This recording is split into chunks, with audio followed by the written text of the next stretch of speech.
Juan David, muchas gracias por tu presentación. Personalmente, pues quiero felicitarte. Creo que hiciste una muy buena revisión académica, que lograste, digamos que recapitular desde la parte de la biología molecular, la contracción muscular como tal y aterrizar el funcionamiento de la fibra muscular en el ventrículo izquierdo y los diferentes escenarios a los cuales nos podemos ver enfrentados. El profe Perdomo, digamos que es muy claro en sus enseñanzas de cómo debemos tratar de recrear nosotros en la práctica clínica el comportamiento de esta curva de presión-volumen, no solamente desde el punto de vista fisiopatológico, sino también de las intervenciones farmacológicas que podamos hacer en la unidad de cuidado intensivo. Veo que el profesor Otto Mauricio tiene levantada la mano y sé que también le gusta muchísimo, digamos que abordar este comportamiento de la curva así, desde la parte molecular, incluso embriológica. Entonces, adelante, Otto. Mario, muchas gracias. Excelente presentación. Lo primero que quiero hacer es felicitar a Juan David porque es fundamental que el intensivista entienda esta parte y como tú dijiste al principio, tenemos que entender que el corazón también es parte fundamental de nuestros pacientes. Eh, Quería hacer algunos comentarios. Uno, tener en cuenta que todas las células cardíacas tienen el potencial de ser células marcapasos. Es un concepto importante para entender las arritmias y es un concepto importante para entender tu primera conclusión y es que tú no necesitas inervación para que haya los fenómenos de contracción que mencionaste. Por supuesto que la inervación es necesaria para un buen funcionamiento. Eh, Importante tener en cuenta que el ATP dentro del fenómeno de contracción y relajación es realmente importante para la relajación muscular, no lo es para la contracción. Una acotación con respecto al ciclo cardíaco, como es un ciclo, pues tú puedes definir en cualquier momento podrías definir dónde iniciar el ciclo cardíaco. Pero digamos que en los textos lo que se acepta y creo que está relacionado con el electrocardiograma es que ocurre cuando inicia la contracción auricular. Digamos que ese es el punto que se acepta como inicio del ciclo cardíaco. Entonces, no está tanto relacionado con el funcionamiento de las válvulas. Y cuando mostraste la curva de presión-volumen del ventrículo izquierdo, sí se ve reflejada la contracción ventricular. Entonces, en el asa inferior, al final del ascenso, sí se ve una deflexión que está dada por la contracción auricular y que aceptamos te da como el 15 al 20% del gasto cardíaco, que en algunas situaciones de estado crítico son importantes. Con respecto a lo que mencionaste, la curva de presión-volumen del ventrículo izquierdo y del ventrículo derecho, además de la diferencia de presiones que se manejan en cada ventrículo, es importante tener en cuenta que a través del tronco de la arteria pulmonar sigue habiendo flujo anterógrado de sangre cuando empieza la diástole. Esto no ocurre en el ventrículo izquierdo y es un concepto importante en la disfunción ventricular derecha que tú ves en el posoperatorio de la tetralogía de Fallot.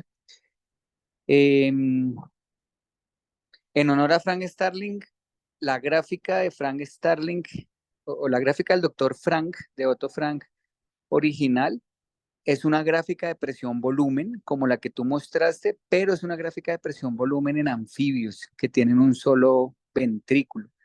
Entonces, digamos que el doctor Frank fue el primero que hizo la graficación de la curva de presión-volumen y ya después Starling, 100 años después, lo que hace es una gráfica igual, pero en un corazón de mamíferos. Entonces, cuando uno habla de Frank Starling, creo que debe pensar más en la curva de presión-volumen. Y de hecho, los trabajos del doctor Sasagua lo que hicieron fue retomar ese concepto de la curva de presión-volumen. Pero como tú lo mencionaste, pues sí, lo que le dicen a uno son las relaciones de la fuerza de contracción.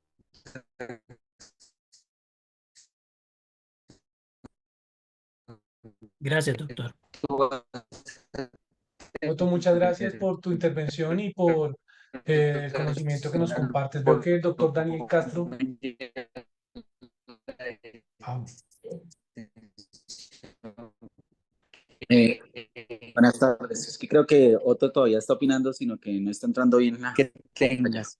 Sí, es que hay un poquito Digamos de que el mecanismo de interferencia. Frank Starling desde el punto de vista molecular, ahí ya es con tiempo. Ah, perdóneme. ¿Hasta dónde se escuchó? No, no, no, digo, es que se generó Aló, algo de interferencia, aló, entonces aló. se perdió un poquito.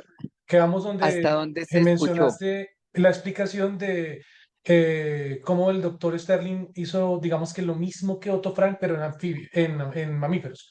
Y ahí se comenzó a cortar.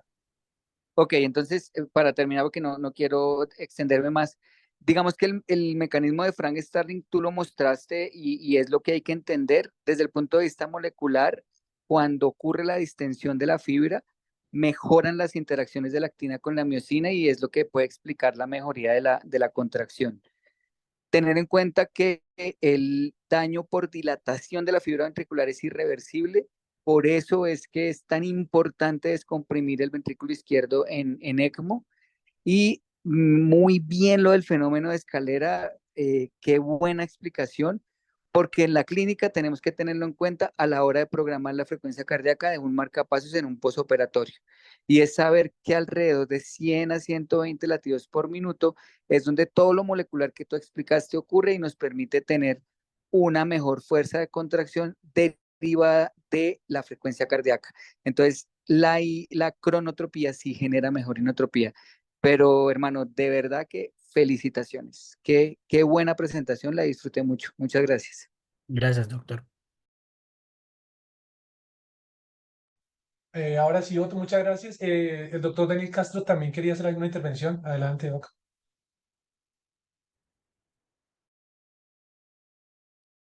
Buenas tardes, Juan. Felicitaciones. De verdad, la charla estuvo muy buena, muy buena. Estuvo basada en los cambios fisiológicos de la contractilidad. De verdad, estoy de acuerdo con Otto en todo que estuvo muy buena y hablaste de conceptos que no son nuevos, pero que pues han empezado a tener una gran importancia en los últimos años y es sobre la medición energética, así como lo hacemos en el pulmón, se puede hacer en el corazón y está tomando gran importancia en los últimos años de cómo hacer, de cómo medir estos cambios energéticos, de convertir energía potencial en energía cinética. Um, con respecto, pues estoy de acuerdo a todo lo que dijo Otto. Solo me queda agregar a que todos estos cambios fisiológicos y energéticos se pueden medir. El mejor momento del ciclo cardíaco, probablemente para medir ese cambio de longitud, o sea, esa fuerza que ejerce el miocardio, es la contracción isovolumétrica relacionada con el tiempo, y eso lo pueden hacer los ecocardiografistas a través de una medida que se llama el DPDT, y en medida global también con la diástole en una medida que se llama el índice de TI, eh, donde no es tan fácil de hacerlo, pero yo creo que es la mejor medida hablando de fisiología del ciclo cardíaco. Y hay algunos artículos que últimamente hablan sobre el, eh, el gasto, la energía, todo lo que hablaste de energía, del mm, el poder mecánico cardíaco, donde relacionan precisamente eso que tú dices, que es la resistencia vascular. Tratan de calcular la resistencia vascular sistémica. Estamos hablando del ventrículo izquierdo. Lo, lo multiplican por el gasto cardíaco y lo tratan de dividir por un número que sacan a través de unas integrales que les da 451. Obviamente que esto es en adultos. Tenemos que hacer algunas aproximaciones a pediatría porque eso está calculado en presiones arteriales medias de adultos, pero pues es una aproximación, y para que veamos y para que todos los residentes sepan que esto es tangible, o sea, esto se puede medir, esto lo podemos medir y esto se puede hacer y va a tener una gran importancia, así como lo tiene el pulmón, en el corazón en algún momento, de medir qué tanta energía potencial es capaz de convertir en energía cinética a nuestro corazón. Muchas gracias y nuevamente felicitaciones, Juan. Doctor Daniel, muchas gracias. No sé si alguno otro de los docentes que está en el panel quisiera hacer alguna intervención. El profesor Perdomo.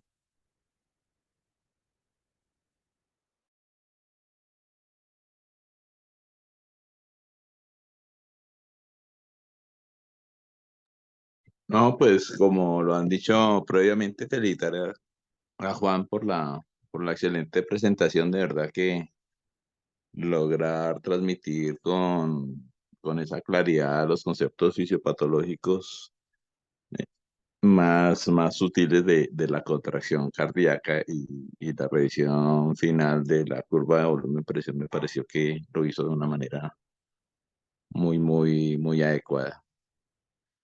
Entonces esperemos ahí qué dudas surgen en el taller.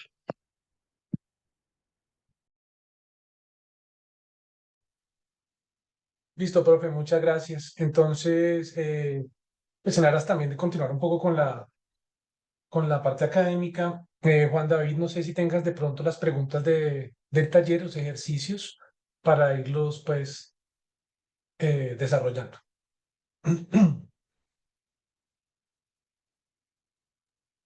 Entonces tenemos el caso clínico. El caso clínico es Fabián, un niño de 6 años que pesa 23 kilos. Se encuentra en estado crítico debido a una sepsis originada por osteomielitis en la tibia izquierda. Lleva 5 días con síntomas de fiebre alta, dolor en el pecho, dificultad respiratoria y fatiga.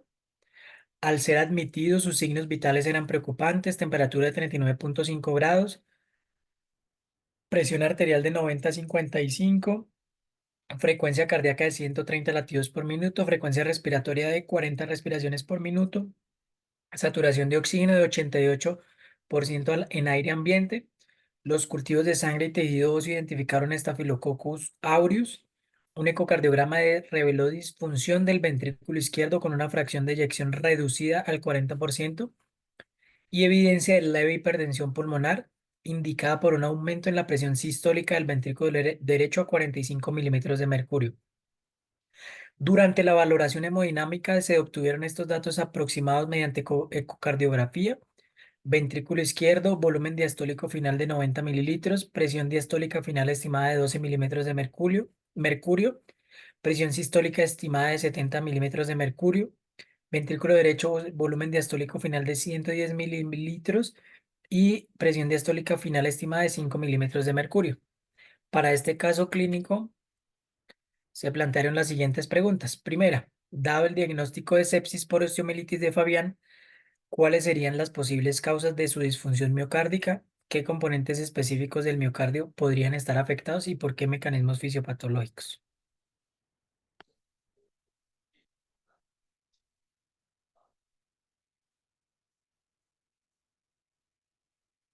Brian, tienes levantada la mano. Sigue.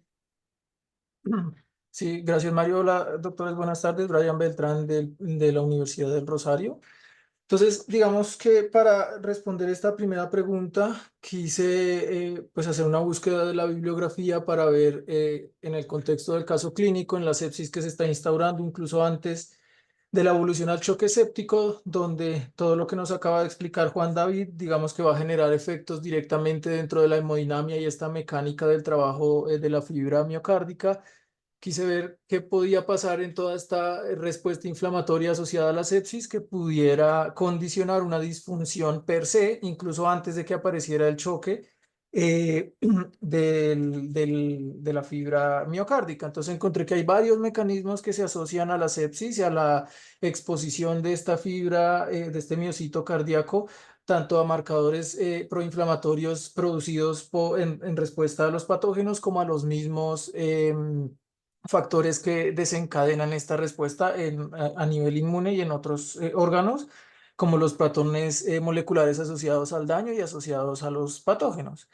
Entonces vi varios mecanismos fisiopatológicos que podrían comprometer la función miocárdica, llevando a lo que se denomina una miocardiopatía por sepsis. Entonces vi que el primer cambio que aparece tempranamente cuando aumenta el estrés miocárdico en respuesta a la sepsis va a ser pues la disminución o el compromiso del flujo coronario, porque como sabemos, gran parte de ese flujo coronario se da en la diástole y se empieza a comprometer el llenado diastólico. Esta isquemia temprana que se perpetúa en el desarrollo de la sepsis, pues es un factor esencial que genera daño hipóxico, que disminuye todos estos mecanismos de producción de ATP y por ende favorecen una lesión miocárdica y un aumento del trabajo de la fibra. Pero además encontré descrito una depresión de la contractilidad del miocardio no dependiente de la falta de oxígeno y que se denomina en la literatura como un miocardio en hibernación, que es directamente secundario a la exposición a citoquinas proinflamatorias y a esa tormenta de citoquinas donde nombraban principalmente IL-1 e IL-10 como efectores a nivel de la célula miocárdica y que generan entonces una alteración en las fases de relajación, disminuyen justamente esa disminución de la fracción de acortamiento y por ende favorecen que no haya una relajación adecuada y no se logre compensar latido a latido a lo largo del tiempo, pues esa demanda energética por un mayor flujo y compensar adecuadamente las presiones. También como respuesta al estrés se empiezan a integrar y a bajar la expresión de los receptores adrenérgicos a nivel cardíaco, gran importancia al receptor beta 1, lo que genera per se un efecto inotrópico y cronotrópico negativo y pues una disminución de la funcionalidad cardíaca. Daban importancia a algunos receptores específicos del miocardio a través de los receptores TLR2 y TLR4 que pueden responder directamente a factores moleculares que se asocian al daño y que generan lesión a nivel mitocondrial y una disminución de la efectividad de la cadena de electrones y por ende menor disponibilidad del ATP, pues con la función, con la pérdida de esa función que vimos dentro de toda la fisiología que ya nos explicó Juan David. También un efecto importante en dos sitios esenciales en la contractilidad y uno es la sensibilidad de la troponina C al calcio, disminuyen los procesos inflamatorios como la sepsis y eso pues favorece que no haya una contracción adecuada y un desplazamiento adecuado de las fibras porque no se libera adecuadamente la actina y también la disminución en la expresión de bombas como el canal que nos dijo Juan David, como el cerca a nivel sarcoplásmico, lo que evita esa recaptación del calcio y por ende disminuye la efectividad de las contracciones. Y pues eso es más o menos lo que quería nombrar. Ya una vez inicia toda la alteración de la macrohemodinamia, pues en asocio al choque séptico y a la vasodilatación periférica, pues también van a haber cambios en estos volúmenes de poscarga y de precarga que me van a alterar estos presiones de llenado, estos volúmenes de llenado y pues con todo el efecto mecánico que esto implica. Gracias. María, muchas gracias por tu intervención y la revisión que hiciste y nos compartiste. Pamela, Buenas tardes para todos. No, yo lo que quería adicionar a lo que Brian dijo es que también dentro de la fisiopatología hay una alteración energética y pues como Juan lo mencionó, pues es muy importante la producción de ATP para que haya como esa secuencia de contracción adecuada. Entonces, una de las cosas es que todo está pues mediado por las citoquinas, pero eso hace que haya una disminución en la expresión de los receptores de lipoproteína que hace finalmente que ocurra una disminución de la disponibilidad de lípidos y eso es como un aporte muy relevante a esa alteración energética. Lo otro es que la fibra como tal miocárdica va a presentar una alteración en toda su generación de la cadena de electrones en la mitocondria, que es como un estado final de sepsis y que esto puede llevar inclusive a liberación de caspasas y daño miofibrilar y disminución de la ATPasa, que es lo que como en mecanismos ya de altísimo compromiso del paciente séptico puede generar dilatación de las cámaras y arritmias por ese daño como tal tisular. Era como lo que quería adicionar. Muchas gracias.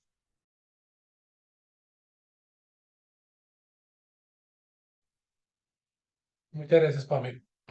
Glorita, y luego Juanita, que también levantaste la mano. Como dos mecanismos adicionales, aunque el uno ya está ahí como también tocado, habla de la disfunción mitocondrial, que pues hace parte de lo que dijo Pamela hace un momento, haciendo como la acotación adicional de que hay un cambio en la ultraestructura de la mitocondria que es, pues ha sido documentada por microscopía electrónica incluso, y que se encuentra en los pacientes, pues en el momento que se hizo, todavía clasificado como sepsis grave.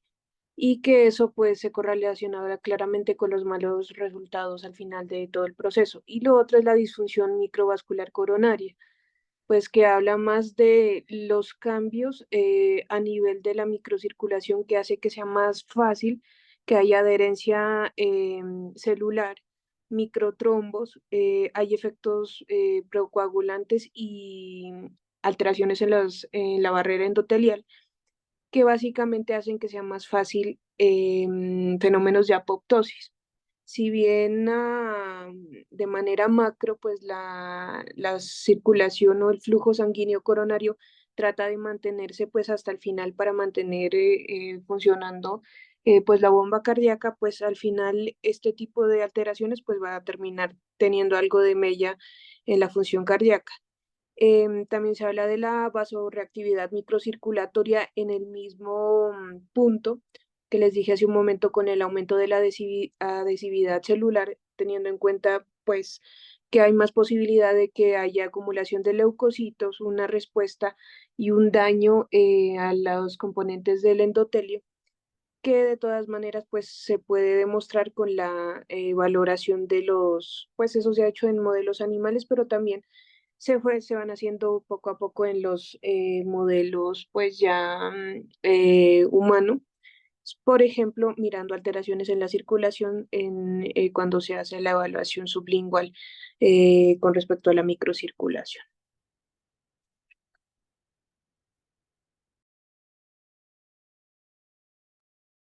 Gracias. Muchas gracias, Glorita. Juanita y finalmente Juan David.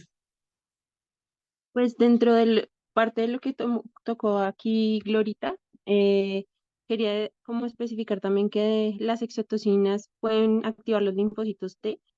Estos producen mediadores proinflamatorios y pueden hacer pues la generación de reactivos, de especies reactivas de oxígeno, que son altamente oxidantes y que generan aumento del estrés oxidativo y eso puede generar mayor disfunción miocárdica. Dentro de esos, pues puede alterar la función de la óxido nítrico sintasa y disminuyendo el óxido nítrico que puede generar también una disfunción endotelial, y asimismo también pueden generar aumento de la endotelina 1 en el plasma de los pacientes, que también puede inducir mayor producción de especies reactivas de oxígenos y conduce aún más al desarrollo de ese estrés oxidativo a vasoconstricción y afectación de la microcirculación. Esto era lo que quería comentar. Gracias, Juanita. Dale, Juan David. Hola a todos, ¿cómo están? Juan David Bustos de la Universidad de La Sabana. Bueno, ya creo que se ha dicho la mayoría de cosas. Lo único que tenía por complementar es que justamente digamos que lo primero que se tenía en cuenta para explicar fisiopatológicamente lo que sucedía en la sepsis, como en el caso de Fabián, era justamente esa disfunción miocárdica que era secundaria como tal a una isquemia y una disminución del flujo sanguíneo a nivel coronario. Sin embargo, hay diferentes estudios que incluso han medido los niveles de ATP mediante algunas técnicas especiales en las que los niveles de ATP incluso a nivel miocárdico están adecuados a pesar de la lesión miocárdica que de hecho se ha hecho manifiesta, por lo que la alteración digamos que durante el choque y durante la sepsis no va a ser explicado únicamente como lo han dicho mis compañeros y como lo dijo Juan David, por una disminución del flujo, sino más posiblemente por mecanismos de alteración endotelial y finalmente incluso de activación de la coagulación, que es justamente lo que vemos frecuentemente en la sepsis. También quería mencionar lo del papel del óxido nítrico, que obviamente está regulado, digamos que al alta, ya que las citoquinas proinflamatorias, sobre todo el factor de necrosis tumoral alfa y la interleuquina 1 beta, lo que va a hacer es favorecer la liberación de óxido nítrico y de radicales libres de oxígeno. Y esta expresión aumentada va a favorecer el aumento de calcio a nivel del retículo endoplásmico e incluso lleva a una regulación a la baja adicional de los receptores adrenérgicos de los receptores de hidropiridínicos de calcio. Y todos estos mecanismos, digamos que en un paciente con sepsis, como en el caso de Fabián, van a generar diferentes efectos fisiológicos, incluyendo, por ejemplo, una alteración de la relación arterioventricular, en la cual se va, digamos que, a ver afectada tanto la elastancia arterial como la elastancia ventricular. Y en este caso van a hacer su relación mayor a 1, hablando de una alteración de la eficiencia miocárdica que va a derivar en una pobre perfusión tisular. Y eso era básicamente lo que quería complementar. Gracias.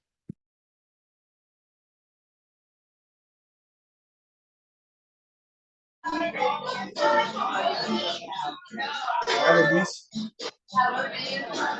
Hola, buenas tardes, Luis Felipe de la Universidad CES.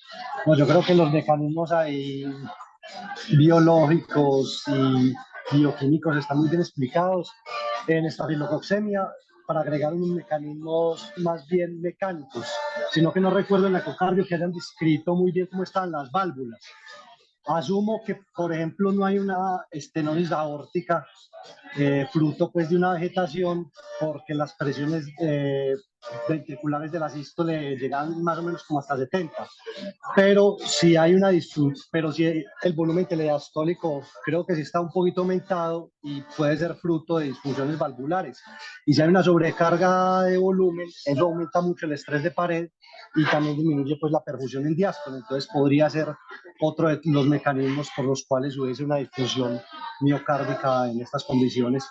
Aparte, seguramente pues es mucho más predominante el aturdimiento miocárdico por la tormenta de citoquinas, pero era lo que tenía para agregar.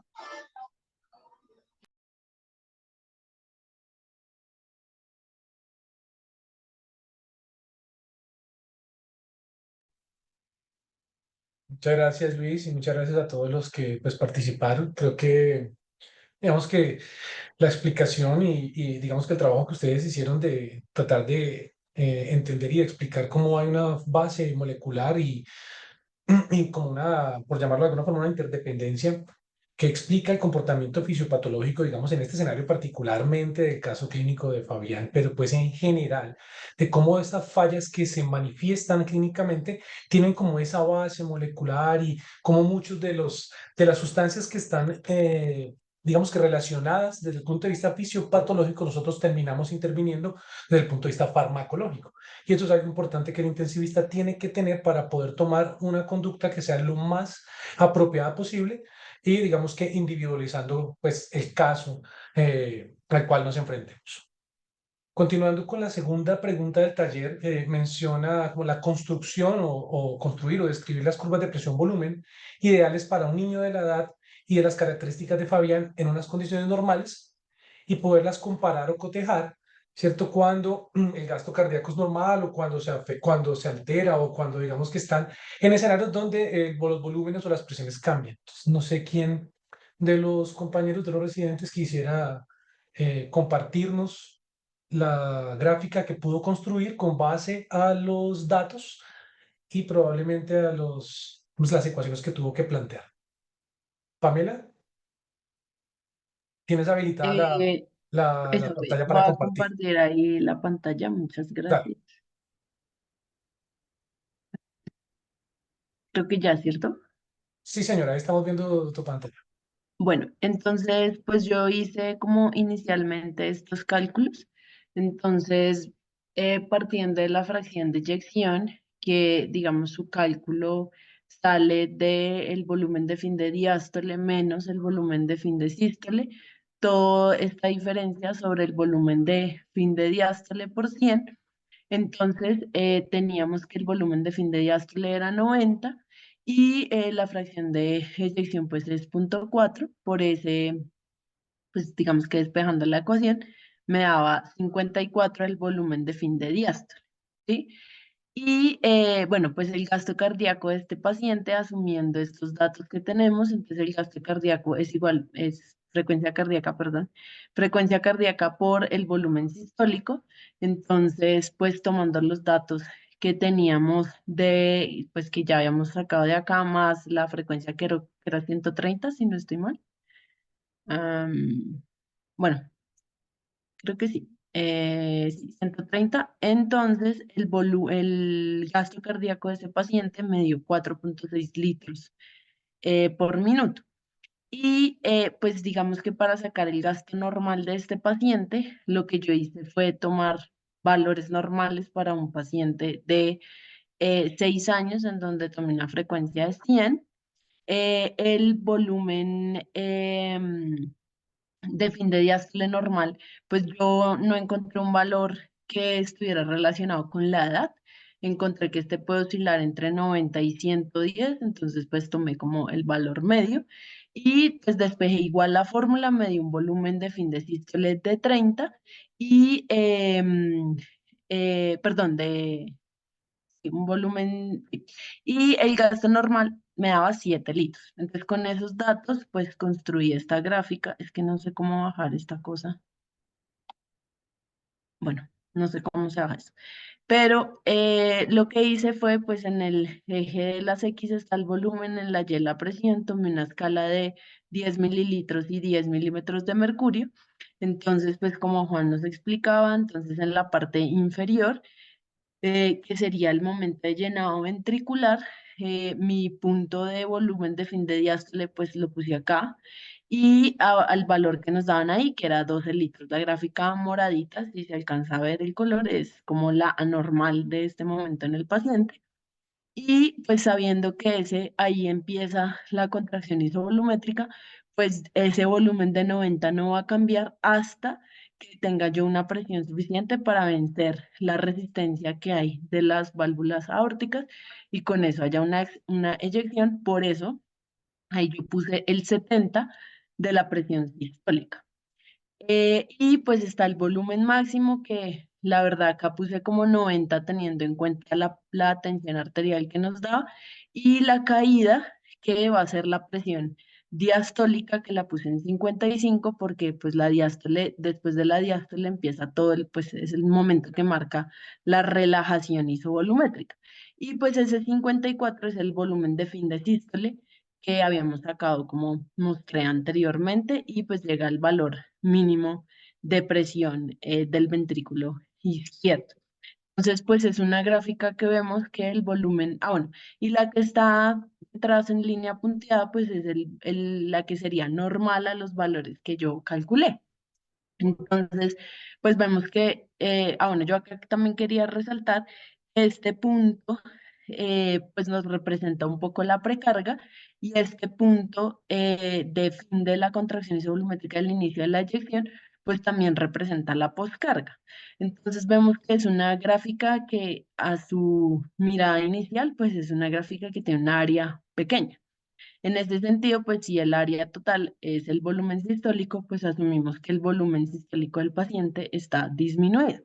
Entonces, vemos que uno pudiera, pues ya digamos que es la siguiente pregunta, pero lo que yo intuí fue que el paciente pues tenía un problema inicial de precarga en el contexto además que pues igual pues tiene una función disminuida que pues digamos hace que ese volumen sistólico esté disminuido, pero además una poscarga que probablemente está muy baja, que si yo la mejorara pues me ayudaría a aumentar ese área de la curva. Adicional, si yo le pusiera una fuerza de contracción con un inotrópico, por ejemplo, que me mejorara esa fuerza para poder alcanzar y vencer esa resistencia a un punto mayor. Era como, pues eso fue lo que yo interpreté y como hice la gráfica. Muchas gracias. El profesor Perdomo en el chat hace una pregunta. Dice, ¿cuál es el valor normal del índice cardíaco en los niños? Si cambia con la edad, perdón, y si es así, ¿cuál es la razón que explica este cambio? Eso por una parte, y no sé si alguno otro de los residentes quiera compartir la construcción de la gráfica que hizo con base a los valores del caso clínico.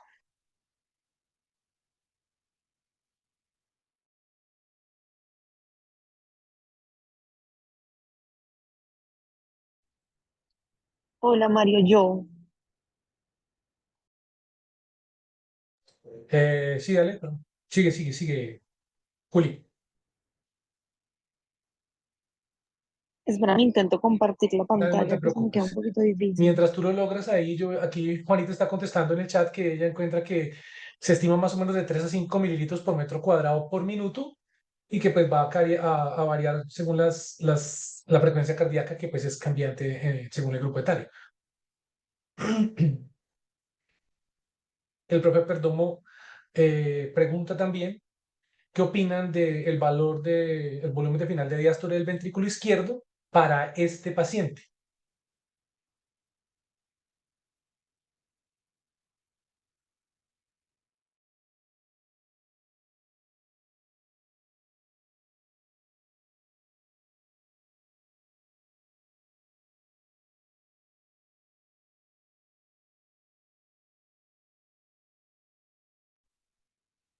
Brian nos comparte que está pues muy en acuerdo con lo que menciona Juanita y que finalmente este índice cardíaco se va a ver afectado por la frecuencia cardíaca y que pues va modificándose según la edad.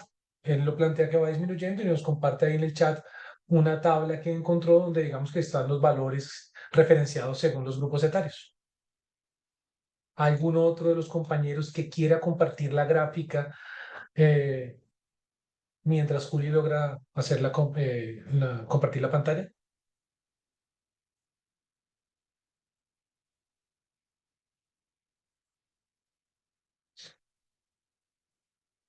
Yo quería mencionar algo con la última pregunta de lo del valor de fin de diástole, y es que, pues digamos que yo hubiera esperado que el paciente tuviera más volumen o por lo menos más normal, porque en teoría, pues si yo tengo una disfunción, el problema es que no puedo sacar ese volumen. Pues es mi interpretación, ¿sí? No sé si estoy equivocada. Entonces, si uno no puede sacar el volumen porque no tiene esa fuerza de contracción, pues uno esperaría que ese valor estuviera un poco más cercano al 90 o al 100, que es lo que encontré yo como valor entre 90 y 110 normal. En este caso está más bajito. O sea que según la curva en teoría le faltaría precarga. Eso fue lo que pues interpreté yo. Gracias, Pame.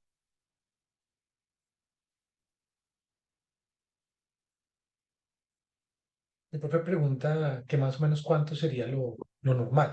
Digamos que el ejercicio es interesante porque es tratar de ubicar, digamos que con los valores y con las ecuaciones como tú lo hiciste o lo compartiste, Pame, más o menos cómo cambiaría la gráfica, ¿no? Y Juan David en la revisión mostró en la gráfica de Borón cómo está desglosado las diferentes partes de la curva de presión-volumen. Entonces, digamos que uno podría, eh, con base a los datos del paciente, tratar de entender, digamos, qué intervención le favorecería más en algún escenario clínico. Si mejorar u optimizar el volumen como tal, si utilizar un inotrópico, si utilizar un vasoactivo, qué tipo de vasoactivo utilizar, ¿cierto? ¿De qué se beneficiaría más? Si de mejorar poscarga, de mejorar precarga, partiendo de la base que Juan David ya nos explicó cómo se comportan, digamos que distintos los dos ventrículos en respuesta tanto a la presión como al volumen que, digamos que le podamos impartir en algún momento de la conducta terapéutica que tomemos.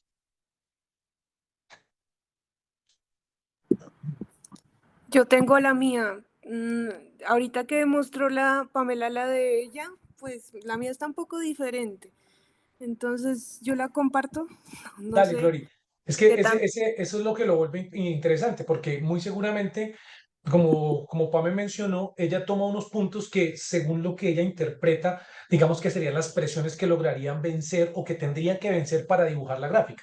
Pero muy seguramente tú haces un análisis diferente de cuáles serían las presiones que alcanzaría y demás, y posiblemente, digamos que la forma de la gráfica podría ser igual o similar, pero seguramente tiene algunos cortes distintos que nos podrían, digamos que aportar. No sé si ahí pueden ver mi pantalla. Sí, Gloria, estamos viendo los cálculos que hiciste. Bueno, yo hice algo muy parecido a lo de Pamela como para no repetir la parte de acá. Lo único es que ahorita me surgió una duda mirando que Pamela, este 70, lo colocó. Esta es la gráfica, bueno, la de rojo es la del paciente que nos colocaron ahí, la del caso clínico. Yo realmente entendí, y ahora no sé si lo entendí mal, que realmente acá era donde iba el 70 de la presión sistólica estimada. Por tanto, la curva se me jaló un poco hacia acá. Porque la diástole, o sea, básicamente las hice al revés. Yo había entendido que en esta parte de acá, cuando acababa la contracción isovolumétrica, en esta para el valor que se tomaba para vencer la resistencia para que abriera la válvula aórtica, entraba acá la de la diastólica. Pero ahora ya dudé porque mis mismas palabras me dejaron pensando que si era como Pamela la tenía colocada. Entonces, esa parte sí la van a ver invertida aquí, porque yo tengo el 70 acá y el 55 allá. Aún así, si uno lo traspola y con respecto a lo que dijo ahorita el profe Perdomo, que les parecía este volumen de 90 cc, yo teniendo en cuenta la gráfica de Boron que muestra la de un adulto que es de 120 cc, pues sí esperaba que fuera menos de 120 cc. Esperaba que los niños de alguna manera se viera un poco peor. No me pareció que le faltara volumen si uno hace la pendiente, que en este punto puede estar mal por el punto que les digo que estoy dudando y que a ver si alguien me ayuda a aclarar esa duda. Pero si uno hace la pendiente, esta pendiente va a estar más hacia abajo que la que se haría en una curva normal, que es la azul que pueden mirar en la pantalla, que es la que me dio para un niño con un gasto de 5 litros metro cuadrado minuto por índice cardíaco. Yo básicamente tomé los datos que nos daban en la normalidad de un niño con una frecuencia cardíaca de 90, le coloqué una fracción de eyección de 70%, con un índice de cardíaco de 5 litros por una superficie corporal de 0,87 y este es el gasto cardíaco que tengo. Ese lo utilicé para sacar los volúmenes pues que me hacían más falta para construir la curva. Entonces básicamente lo que yo interpreto es lo siguiente. Es como si este niño al final de diástole tuviera un volumen menor, pero con el volumen sistólico dado por la fracción de eyección, que es mucho mejor que la del niño en la condición pues patológica, pues hace que ese volumen sistólico que logra eyectar sea mucho más amplio.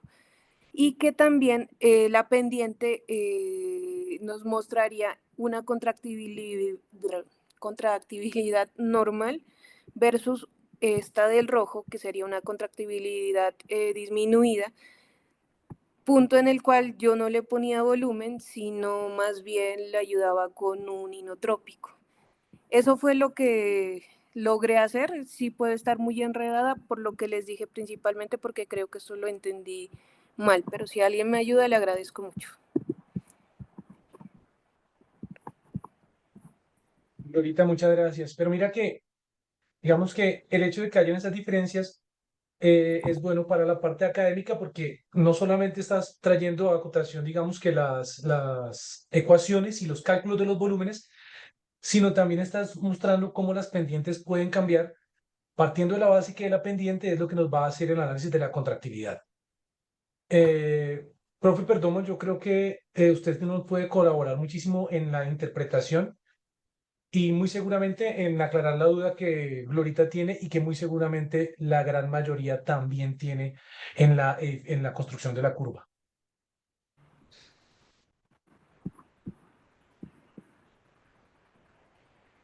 Pues es que sí los estoy viendo muy dubitativos. Entonces yo creo que es súper importante que entendamos cuál es la fisiología normal, ¿sí? Hay datos que tenemos que tener integrados, no los podemos tener en un archivo en el celular ni en una página de Google, sino los tienen que tener en sus cabezas. ¿Cuánto es el gasto cardíaco normal? ¿Cuáles son los signos vitales normales de un niño al año, a los 5 años, en la adolescencia? ¿Cuáles son los valores de tensión arterial? ¿Sí? Porque a mí cuando plantearon ese ejercicio me llamó desde el principio muy claramente que el volumen de fin de diástole era un volumen extremadamente alto. ¿Sí? Yo veo eso y digo, este niño tiene una miocardiopatía dilatada con una fracción de eyección comprometida, pero posiblemente con ese grado de dilatación y una presión de 40 de esa frecuencia cardíaca, pues así como ustedes vieron, tenía gastos cardíacos pues superiores a lo normal. Es entendible que uno en un estado inflamatorio pues necesite mucho más gasto cardíaco del que necesita en reposo, pero sí creo que debió haber sido una cosa que les llamara poderosamente la atención. Entonces, por eso hace unas preguntas anteriores, pregunté, ¿cuál es el índice cardíaco normal de los niños? porque con base en eso ustedes deben eh, extrapolar qué es lo que esperan que suceda en los diferentes escenarios clínicos que a ustedes les va a tocar enfrentar en la vida.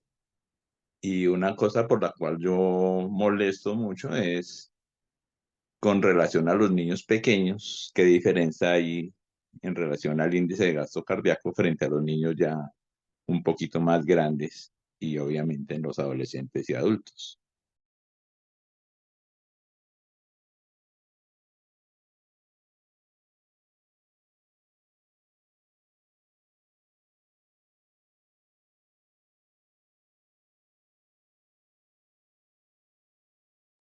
Profe, ¿puedo poner la mía? Sí, claro, Juanita, dale. Y el profe está ahí pendiente, digamos que no solo para hacer el análisis de tu curva, sino también para poner, digamos que en práctica lo que nos acaba de mencionar el profe, ¿no? Y es que si construimos una gráfica partiendo de unos datos anormales, es muy seguramente la interpretación de la gráfica como normal, pues va a comenzar mal y nos va a condicionar no solamente el entendimiento de la patología o el comportamiento fisiopatológico en ese momento, sino también de lo que vayamos a hacer o de lo que vayamos a esperar cuando intervengamos. Dale, Juanita, ahí la estamos viendo.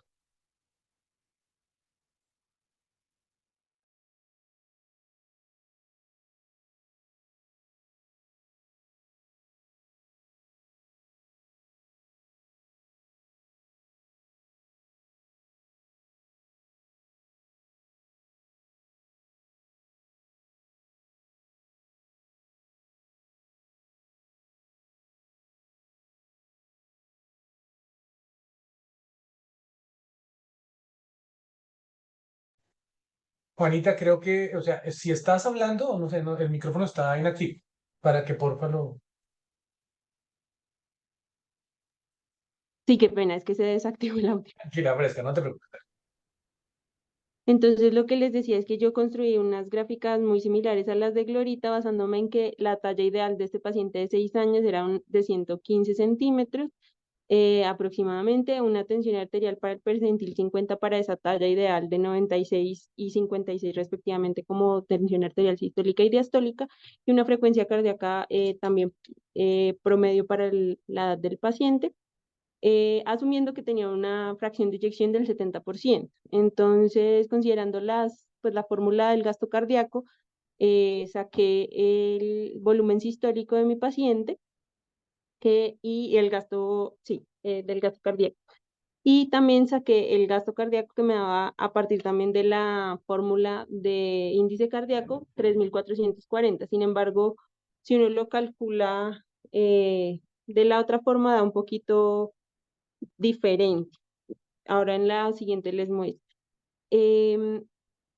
Entonces me dio que el gasto cardíaco de este paciente en condiciones normales era de 3.4 litros minuto y su volumen sistólico era aproximadamente 38 mililitros con un valor de volumen de telediastólico del ventrículo izquierdo de más o menos 54 mililitros, calculado a partir de la fórmula de la fracción de eyección del ventrículo izquierdo. Y busqué dentro de la literatura cuánto era más o menos la presión telesistólica del ventrículo izquierdo. Daba un rango bastante amplio entre 80 y 110. De ahí creo que tomé como 80, si no me equivoco, de valor. Y el volumen telesistólico, que fueron 16 mililitros, que fue restando el volumen telediastólico menos el volumen sistólico. Entonces ahí grafiqué la gráfica verde es como la gráfica normal y después haciendo estos mismos cálculos con una FEBI de 40%, una tensión arterial que nos daban en la historia clínica de 90-55, una PVC estimada de 5 milímetros y un volumen telediastólico del ventrículo izquierdo de 90 mililitros, que es bastante alto, como decía el profe. Entonces encontré el volumen sistólico de 52 mililitros, un gasto cardíaco de 6.7 litros por minuto, que si lo calculaba por la otra fórmula me daba más o menos 4.6, o sea, tiene una variación bien grande.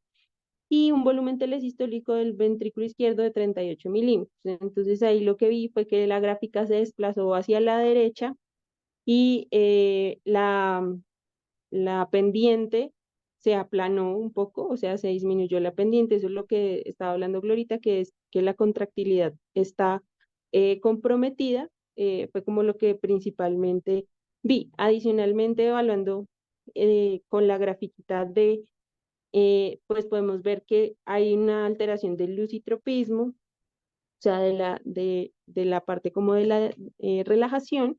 Entonces lo que vemos es que el paciente llega a un volumen por eso más grande, más aumentado y que probablemente está en relación, como decía el profe, con una miocardiopatía dilatada secundaria a la sepsis.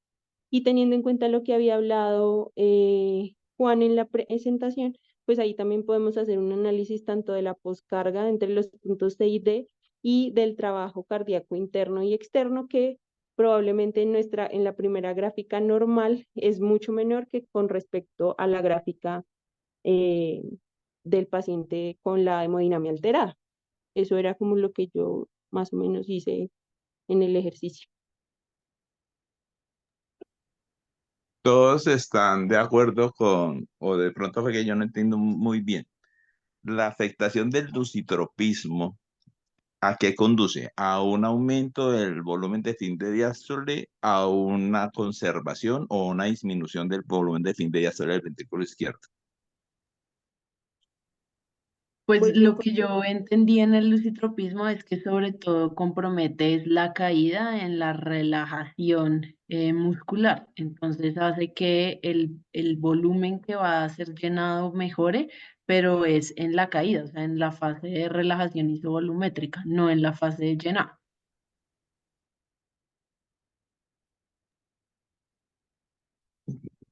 No, no entiendo bien.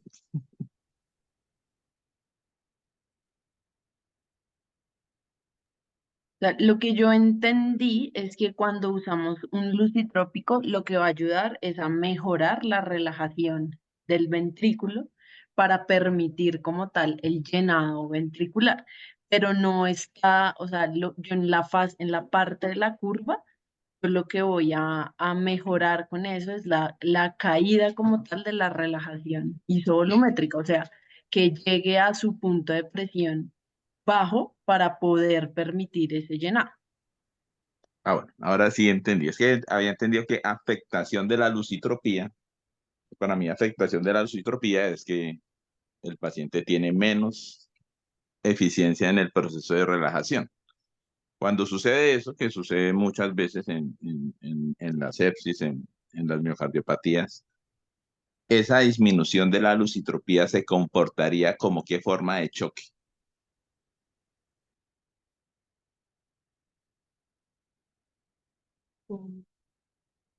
Pues yo diría que hipovolémico porque no va a hipovolémico, yo permitir que también se diría. cargue, que llene bien el ventrículo.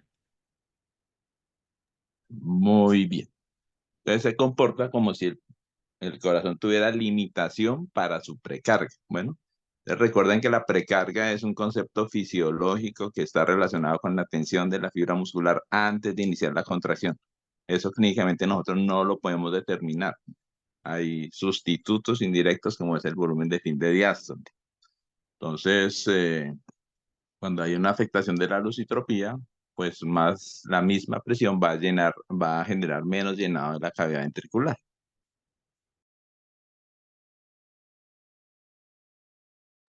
Doctor, yo tenía una duda cuando estaba haciendo la gráfica y es que no, o sea, me bloqueé en un momento porque cuando estaba haciendo lo de las presiones y pudiendo ubicar el punto de caída, no mira las gráficas siempre de presión-volumen, el punto donde empieza esa relajación isovolumétrica siempre lo grafican en un punto de presión mayor que el punto de presión para eyección, ¿sí?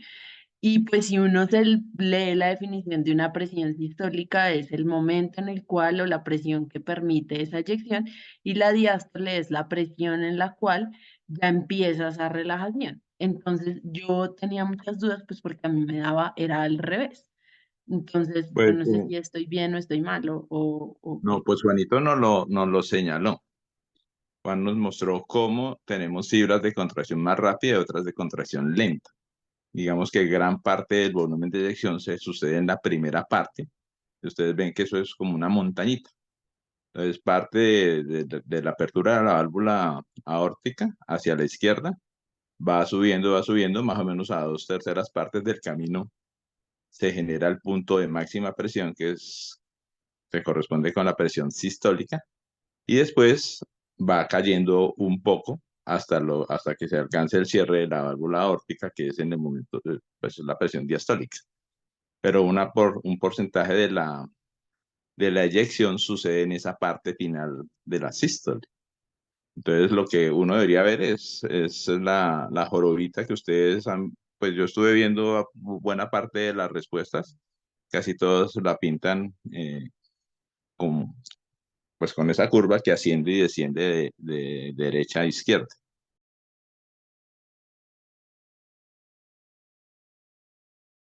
Listo, doctor, gracias.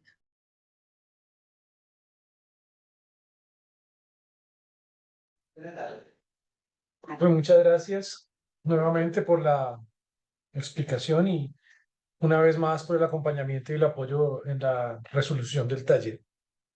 Yo creo que si alguien más quiere compartirnos la gráfica o si en aras del tiempo, siendo las 3:47, damos por terminada la sesión y nos veríamos nuevamente el próximo miércoles para continuar con el módulo de cardiovascular.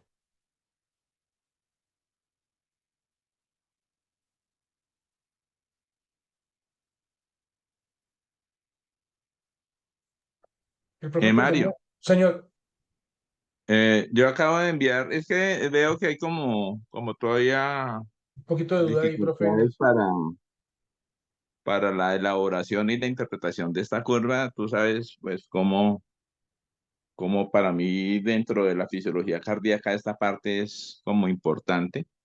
Sí, señor. Entonces, creo que envié como unas preguntas finales, no sé si todos alcancen a tomar el pantallazo de las preguntas que envié ahí como en el chat, ¿sí?